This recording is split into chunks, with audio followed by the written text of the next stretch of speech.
ঘোড়াটা ঘুমাচ্ছে কিভাবে দেখেন। দেখেন ঘোড়া ঘুমাচ্ছে কেমনে।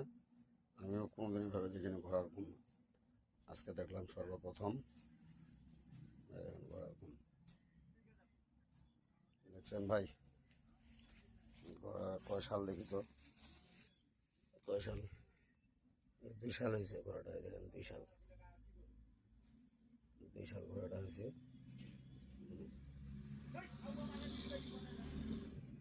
ঘোড়াটা খুব সুন্দর, লাল টস্টর চেহারা। উঠছে এবার, ওরে বাবা।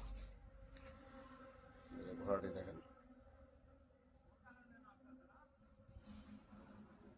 দেখছেন গাছ, ঘোড়া লিচু বাগানের ভিতরে। এটা বিশাল একটা লিচু বাগান, এই লিচু বাগানের ভিতরে ঘোড়াটা আছে। ঘোড়ার নাম হলো লাল বাদশাহ।